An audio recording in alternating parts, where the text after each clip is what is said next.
ini sebagai ajang pencitraan. Ini bukan pencitraan.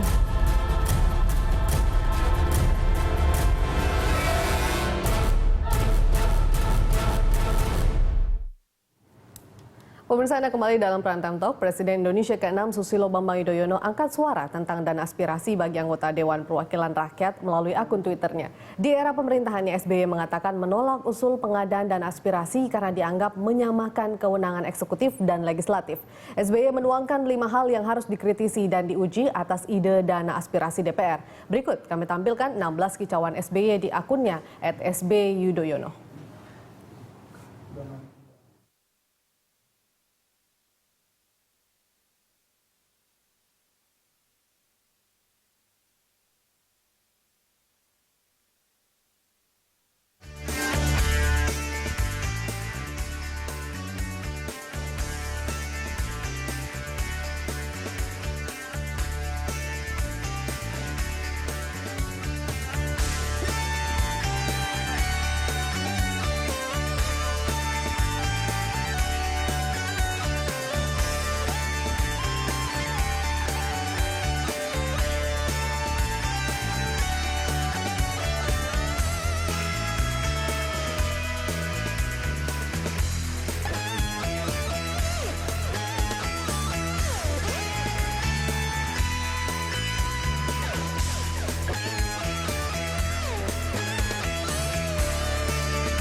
Anggota DPR dari fraksi Golkar, M. Misbakun, mengkritik tweet Ketua Umum Partai Demokrat Susilo Bambang Yudhoyono tentang usulan dana aspirasi daerah pemilihan. Melalui akun Twitternya @mmisbakun, anggota Komisi 11 DPR itu mengingatkan SBY lebih berhati-hati menyampaikan opini mengenai usulan dana aspirasi sebesar 20 miliar rupiah per anggota setiap tahunnya itu.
Pemirsa, Anda juga bisa ikut berinteraksi dalam dialog ini melalui sambungan telepon di 021529000311 atau melalui pesan singkat atau SMS di nomor 08118335551. Dan Anda dapat mention di Twitter @berita1tv atau Facebook @berita1tv. Saya kembali melanjutkan perbincangan.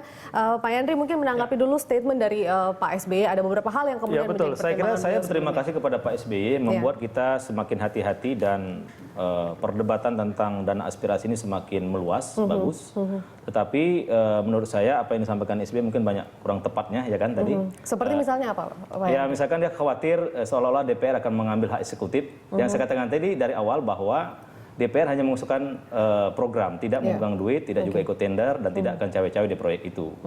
Dan ini kan akan dibahas dalam antara pemerintah dan DPR, dan itu akan disahkan dalam Undang-Undang APBN nanti tahun 2016 gitu kan, kalau disetujui. Nah sekali lagi menurut saya ini boleh saja kita berdebat, tapi yakinlah perlu kita percaya dulu. Ini belum pernah diuji coba, ya kan?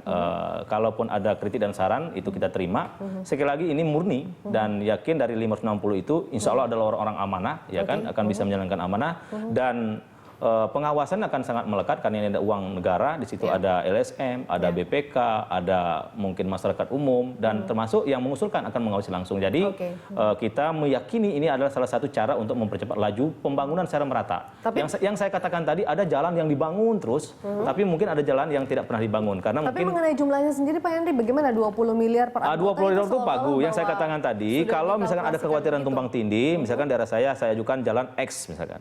Tiba-tiba kata bupati ataupun pemerintah pusat, jalan itu sudah ada anggarannya, alhamdulillah. Nggak perlu lagi saya ngotot. Kalau misalkan itu gedung saya usulkan untuk gedung pendidikan misalkan, kata Menteri Pendidikan itu sudah ada dana, alhamdulillah.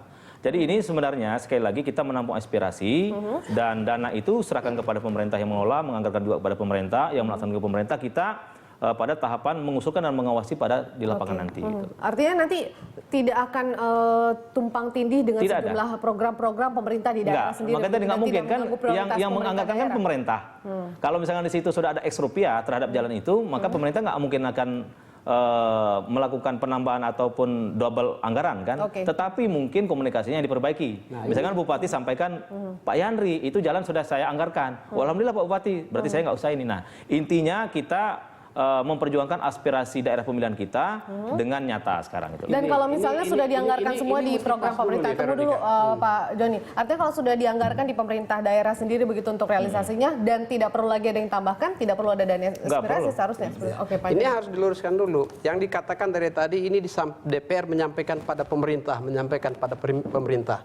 Nah, yang dimaksudkan pemerintah di sini adalah pemerintah pusat. Kenapa? Karena pada saat sekarang ini sedang pembahasan antara pemerintah pusat dan DPR RI terkait dengan APBN 2016. Sambil penjelasannya adalah pemerintah daerah. Nah ini tidak sambung. Yang kita maksudkan adalah aspirasi itu harus diperjuangkan, disalurkan, tidak memotong jalur perencanaan. Itu juga ya sama ya pandangan kita dan pandangan Pak SBY, sisi tinjauannya sama. Ya Pak SBY udah berpengalaman terkait dengan APBN. Dan kebetulan analisa kami sama, landasan hukumnya sama, yaitu tidak boleh dana ini memotong jalur perencanaan yang dilakukan secara berjenjang dan dalam waktu panjang. Tapi kan ada beberapa hal yang mungkin miss dari pemerintah pusat sendiri yang kemudian membutuhkan. Sebenarnya Pak SBY, justru di sini Pak SBY ini Bang bukan Merdeka, dana alokasi khusus zaman Pak SBY itu baru ada loh. Gini, dana alokasi khusus itu juga nggak pakai jenjang sebenarnya. Harus sama ya. Kenapa begini? Ya, pada saat dimana saat ini DPR memasukkannya memotong pemerintah daerah, maka jangan berasumsi tidak terjadi tumpang tindih. Pasti terjadi tumpang tindih. Dan ini tidak boleh. Bagaimana Dan karenanya supaya tidak terjadi tumpang tindih, bukan diserahkan aspirasi ini kepada pemerintah pusat, tapi diserahkan kepada pemerintah daerah. Ya, untuk dibahas melalui musrenbang untuk tahun depan, tahun 2017. Jangan memotong jalurnya. Kalau sekarang diserahkan kepada pemerintah dalam menyusun APBN, berarti ini tidak melalui musrenbang. Ini tidak melalui pemerintah daerah. Ini tidak melalui DAK yang mau diselipkan di DAK. Pemerintah daerah tidak tahu, itu salah. Itu langgar undang-undang dan ini ilegal. Ya, ini baik, tidak tahan boleh. dulu. Kita ada penelpon, masyarakat juga ingin berbicara. Ada Pak Hengki Wongki dari Manado, Sulawesi Utara. Sorry, Hengki Wongkar ya. Pak Hengki? Halo. Ya, Pak Hengki dari Manado, benar ya Pak ya? Dari Tomon, Sulawesi Utara. Tomon, silakan Pak Hengki mau memberikan masukan kepada anggota DPR kita yang sudah ada di studio mengenai dana aspirasi DPR ini. Iya Pak, silakan. Selamat malam. Malam. Malam. Malam Pak Hengki. Dari Tomohon, Sulawesi Utara. Silakan Pak Hengki. Tomohon, bukan Manado. Oke, Tomohon. Ya, silakan Pak Hengki.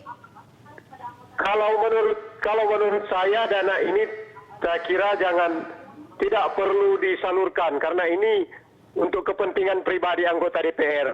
Karena kan DPR itu pembuat anggaran bukan pengguna anggaran.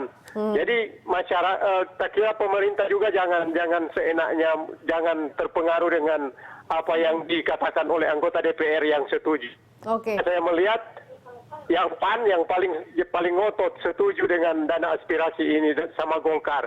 Jadi menurut saya pemerintah jangan, karena itu dana kan untuk ke daerah kan sudah ada di APBD. Oke. Dana alokasi khusus dan dana alokasi tertentu itu kan sudah ada untuk daerah-daerah. Oke. Itu pasti akan diberikan kepada konstituen mereka secara pribadi. Itu pasti akan sama dengan dana reses. Itu kan prosesnya baik, begitu. Pak Hengki. Artinya dana kami tersebut tidak diterima oleh karena Pak kami Hengki bukan dan teman-teman pendukung, di mereka pasti Tomohon tidak ya? akan terima.